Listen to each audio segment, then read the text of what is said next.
it that one? For this bit, I'm just gonna... Wait, also, am I looking at camera or am I looking at you? My name is John Green. I'm the head of Verde Track Club and I'm Philly's coach. Today I've got my first workout of this training camp up at altitude. It's gonna suck. It's gonna be humbling, it's gonna be hard. It's really hot, but we're gonna love the grind. And I'm also gonna reveal my new coach to you all later on. We're gonna sit down and have a little chat. And I'm gonna introduce you to him, so stick around for that. Oh, I just remembered. I have to have my collagen. Have your collagen. Have your collagen. I'm weak. Oh. Good morning. Good morning. So, I've not been taking any supplements for the last 2 or 3 days because I was getting some blood drawn yesterday and the advice was to not take supplements beforehand. Which makes sense, to like not skew the results or to not like, you know, if you have a deficiency in something, let it be shown rather than the supplement that you've just taken, making it look like your blood is healthy with that, whatever thing it is. And now I'm not preparing for blood tests, so I need to start taking my supplements again. And this is a new one, which I'm really not looking forward to because I have friends who have taken collagen in my company before and I have smelt the collagen and it smells like ass. Why do I do this to myself? Why did I just smell it? Why? It stinks. Collagen peptides, 20 grams per serving. Type 1 and 3 probiotics, hair, skin, nails, and joints. And hopefully tendons, because that's why I'm taking it. Because I have a very slightly angry Achilles tendon. I think I mentioned in the last video. I saw my physio, called it early, and his advice was do the rehab, collagen.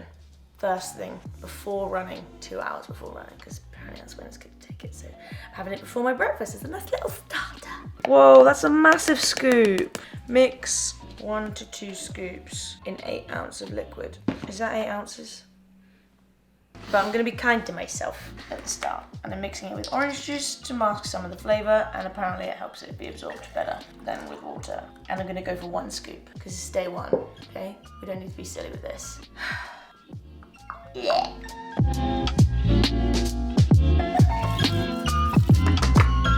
Why is Google so annoying sometimes? There's lots of like clumpy, sticky bits.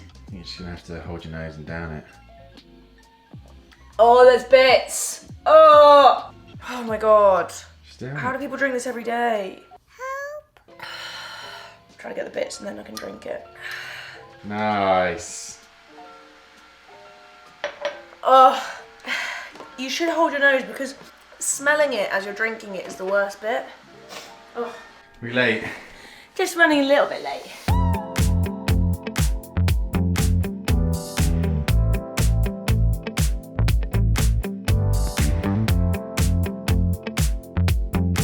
First to arrive, baby. First workout. Say it. No, just mostly scared. Yeah, I'm a little bit excited, but I'm under no illusion that it is going to be painful and humbling. But I think we're intentionally going to do a workout that means that I can't like overdo it or overrun it because you don't want to do that for your first workout. I'm still acclimating. We spoke about the session yesterday and he said, let's decide tomorrow morning because we're still going to think about it a little bit. But I think I'm going to be doing 5 to 6 miles of 90 on, 30 off.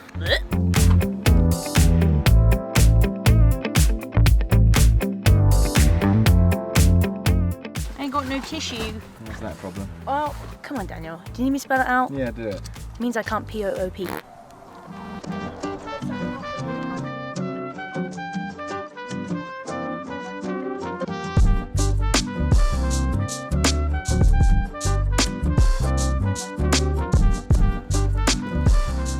lot of flies in that one. Remind me to not touch my face till we got back and then hand sanitized it. Poor Lou was pretty stinky.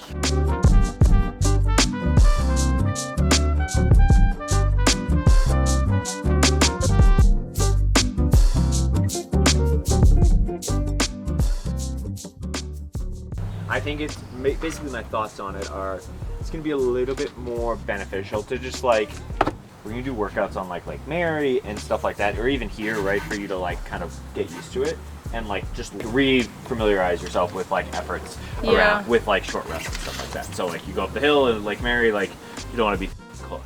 Yeah. You know what I mean? So yeah. I was wondering whether I just like put my watch on like heart rate or something. Whatever's best. Like I might like flick through, but I don't want to be like checking the pace and being like, oh, I'm so slow. I mean, because I know that's today, kind of the idea. And that's also like, why I did want a 90-30 versus like 5 minutes on, 1 minute off, 10 minutes on, 1 minute off, right? Yeah. Is because what I wanted is like, I want it to be a little bit lower intensity, and just like as your body's still like getting used to like, because you're kind of in the shit phase of like, you know, fatigue. Yeah. Just feel it out.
Just wait until next week on Monday or on Tuesday when you're like, I just want to close my eyes. I'm like, good, you can do that, but we're going to do it again this afternoon.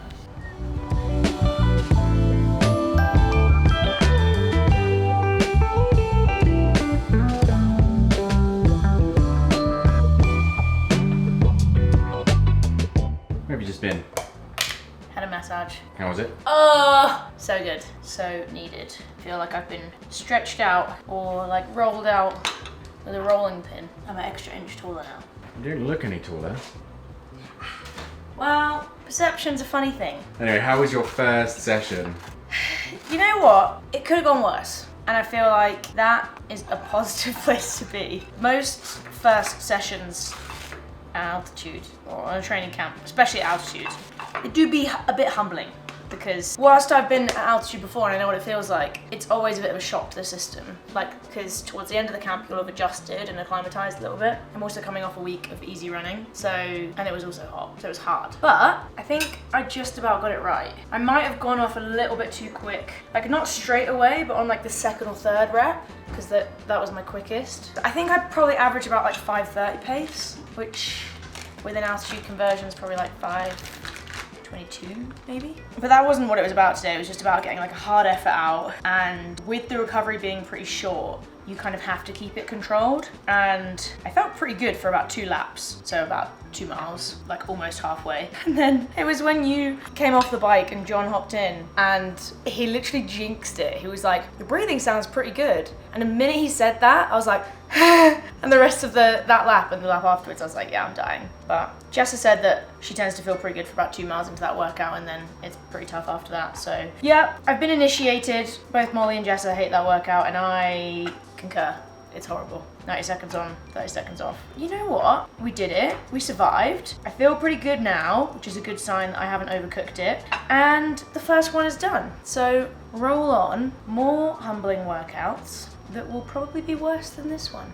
Exciting times. I'm gonna eat my cheese on toast, do a little bit of rehab, and then, the moment you've all been waiting for, we are gonna meet the man behind the plan. Da-da-da.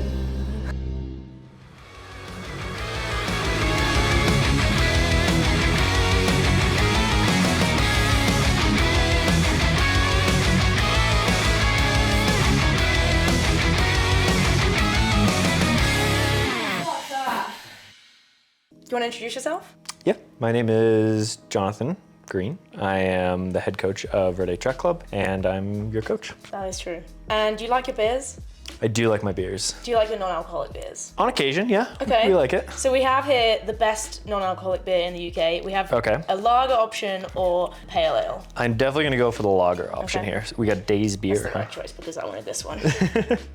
Oh, we're cracking. I'm gonna get your already. first impressions.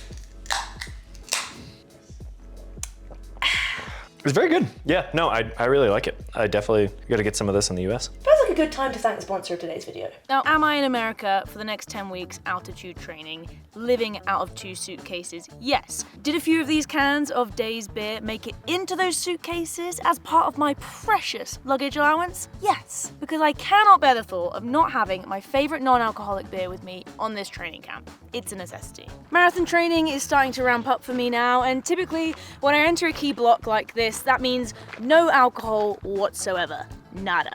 But with Days, I get to enjoy great tasting beer, still hang out with my friends if they're drinking regular beer or not, and have a great time in the process, because drinking beer for me is not about getting drunk, it's about relaxing with some pals and enjoying a really good beverage. Luckily for me, Days are the beer for doing. They make a great tasting pale ale, which is my favourite. Daniel tends to drink most of the lagers, and they're now in supermarkets in the UK, in Sainsbury's, Tesco's, Ocado and Waitrose. And if you want to buy direct from Days Brewing themselves, you can get £10 off on their website using my code, which is Phily. It's on screen now. I've linked the website in the description down below, and you should go check them out if you want to try the beer for doing yourselves. Cheers. Let's get back to the interview. So I've got some pretty serious questions to ask you first. Get those out of the way. Let's bring it on. Tea or coffee? Definitely coffee. Okay, that was expected. Miles or kilometers? As like a unit of measurement. Daily life, I really like metric in kilometers, but in like In running? running, it's miles. Yeah. So we'll say that was just exclusively miles. Yeah, miles.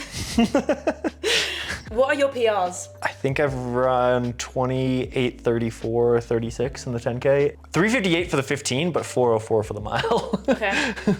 You don't have a 400 PR? I think I've split 53 point. Okay. I just recently ran 12.28 in the 100 though, in a bet.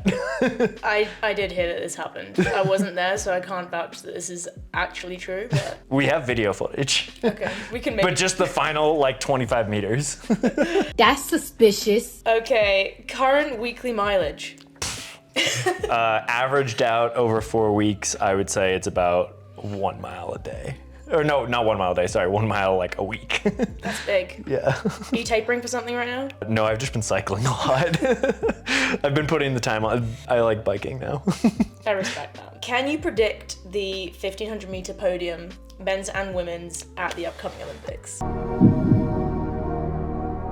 Let's start with women. I will say Hull, St. Pierre. Who's the current world record holder? Kipyegon? Yeah, her. And then men's, I'm gonna say Nagus for third, Ingebrigtsen, and then Kerr. I'll say Kerr will take him down. I realize who your audience is. What if it was a different Scot that took him down? That'd be Like he's crazy. had Whiteman, he's had Kerr. Neil Gorley. Could be Goalie's turn. Gorley just ran 3:30. Just fucking quick. That's the serious questions out of the way. I had to fucking remember who was in the I know, 1500s. We should have got you heat sheets. How did you become a coach? I started coaching like kind of by happenstance. I started coaching. Molly Saddle was the first athlete I started working with, and just offered to like hold a stopwatch out for her and like help her out and write some workouts, and had some success. And then kind of like went on from there and had a couple of different coaching jobs, and then started my own club. Yeah. Would you say that's the John Green law? Or do The you think- lore? Or do you think there's anything to add to that? Basically, I was pro running at the time, and then basically I wasn't running well, and I was like, I'm better at this coaching thing than I am running right now, so let's do this. Nice. So you set up Verde Track Club. If you had to sum up what Verde Track Club is, what would you say? I would say Verde Track Club is just an envisionment of like kind of what I always wanted in a like track club, right? I coach both professionals and I coach amateurs, right? So I've coached people to their like first 5K, and I've coached people to an Olympic medal, and so that's kind of what it is. It's a track club for everybody. I always say I have 2 number 1 rules. I've told you this, right? Which is like having fun and consistency. If we have like if we're doing those two things, then we're gonna like be good to go. And like, I feel like a lot of people get into running and stuff like that and put a lot of pressure on themselves. And I think that's kind of the job of a coach, is sometimes to relieve some of that pressure and just like, yeah, let's have fun with this. And then like, if we're having fun and we're running consistently as a rule, like, which means not being injured and stuff like that, you're gonna have success, which is really exciting. And it'll be a lot more organic and fun and stuff. So would you say like that the athletes you work with kind of against that criteria in a way, or it's more of like kind of a like measure of, you know, who's going to be a good fit? For the professionals, definitely it's a like, there's a vetting process, I would say, and making sure that they would be a good fit for it. You know, on the amateur side, I see that more as my job to like bring that to them. A lot of amateurs have worked, and people I work with have worked with other coaches and stuff like that. And so I really kind of press the idea that this is how I do things, which is like, we're gonna have fun, we're gonna enjoy this, right? I see if they're not enjoying it and stuff like that, is like, all right, how do we like brainstorm ways to enjoy this more? We do that with you as well, or like the other pros as well, right? The main goal with it is centered around, you know, just enjoying it. And like, that doesn't mean we're not gonna be competitive. It doesn't mean we're not gonna like try to win and stuff, right? But obviously your viewers kind of have heard your mindset a little bit around races. You know, we've been joking about it, right? But like, we're gonna try to have fun as fast as possible in this race, right? And if we're enjoying it and like enjoying the space and like realizing that space is special to be in, of like, you know, you're a marathoner, but you also run track and stuff like that. And so it means you don't always get to run track, or you don't always get to train for a marathon. And so like, how do we enjoy that? Yeah, I work that with Molly, with Jessa, with whomever, right? And realizing it's like, it's a privilege to be able to be a professional athlete, right? And it's just really fun, so. Yeah. I think it's kind of been interesting to have to like remind myself of that, or like sometimes you can forget that you're meant to have fun, and if you forget to have that as priority number one, like very quickly it can become, you know, the opposite. Yep. Absolutely. Especially where like track and field can be, or even marathon running, right, can be a pressure cooker, right? It can be very like at like a world champs or an Olympics or like a world major or anything like that, right? Or even, you know, British champs or US champs, right? There can be a real pressure cooker situation there, and like realizing that like, yeah, there's important things that we have to accomplish at these races. If you're relaxed, you're going to run well, right? Versus like, you know, I forget where I heard it, but like the least relaxing thing you can hear in a race is somebody screaming at you to relax, right? Like, that's just not helpful, right? You know what I mean? And so, yeah, it's just about like, yeah, let's have fun, let's enjoy it, like, you know, be present in the moment. And, you know, my amateurs have kind of experienced this, you've experienced it, like, it's kind of how all my athletes have experienced this, which is like, generally my race plans are around like listening to your body, doing check-ins with yourself about like how things are feeling and stuff, rather than, oh, we're just gonna like, you know, we have to run this pace for this long, this pace for this long, right? And it's like, no, think about it, like enjoy it, right? And like go through the process of it. Yeah, when you said about like someone shouting at you to relax, it made me think of,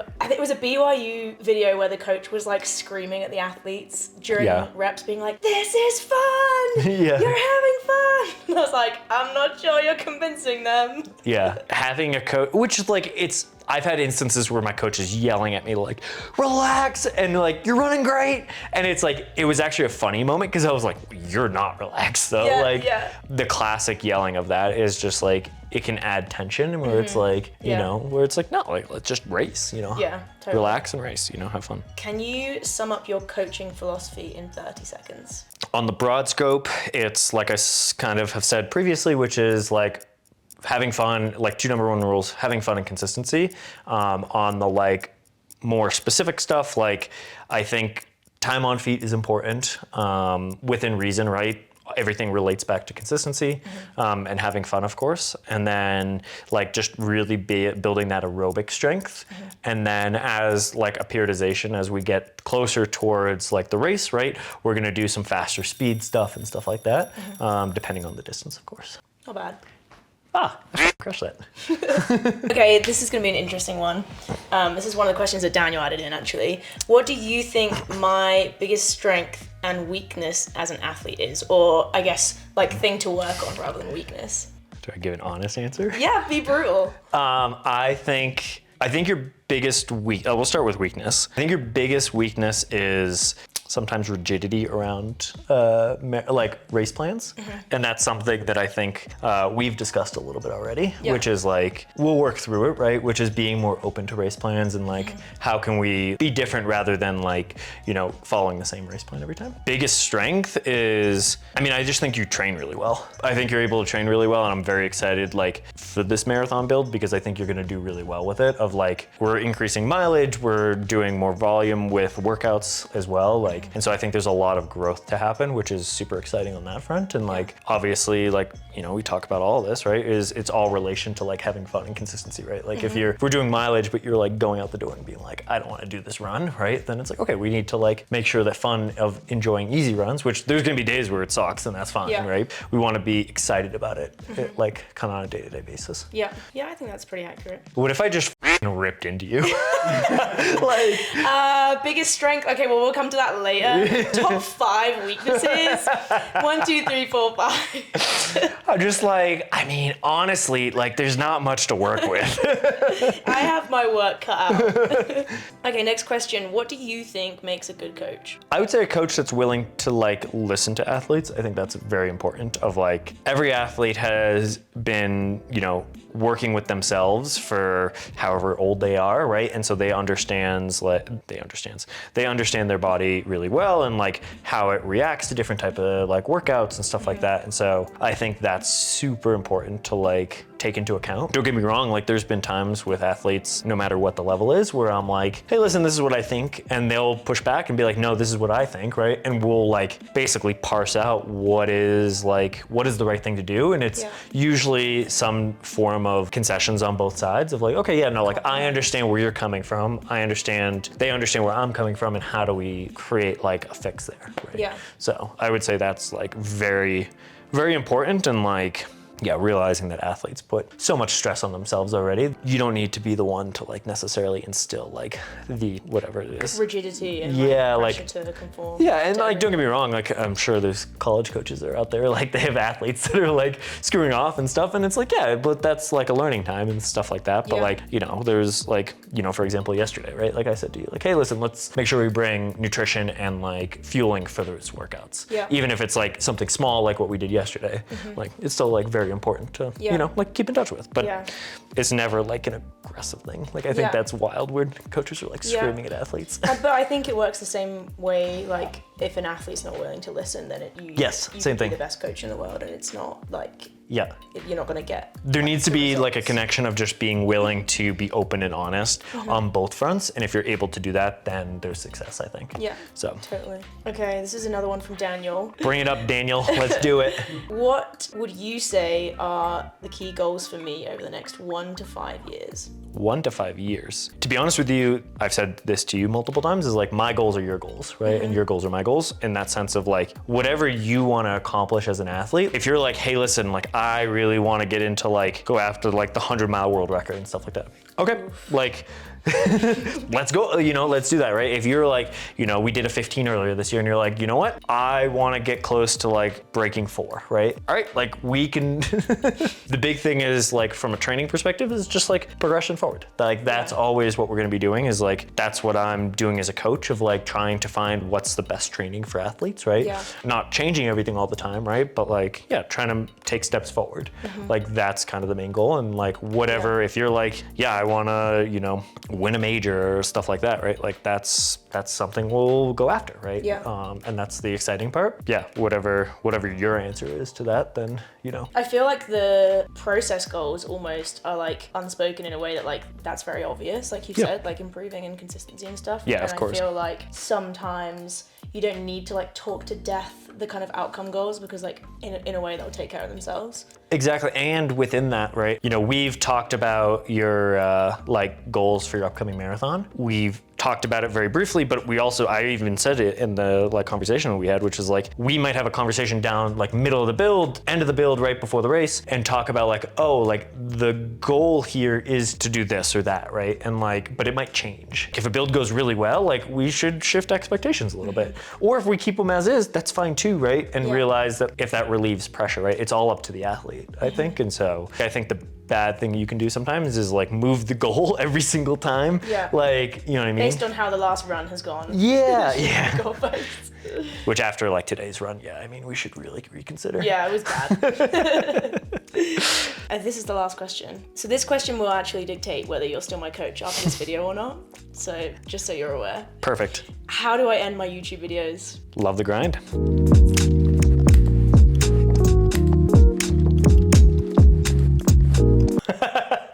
I actually don't know. Really? Yeah. Do I? You definitely do. You definitely do. Love the grind. Oh, okay. There you go. I didn't realize you always end your videos with that. I do, yeah. You don't So- watch it till the last so- second.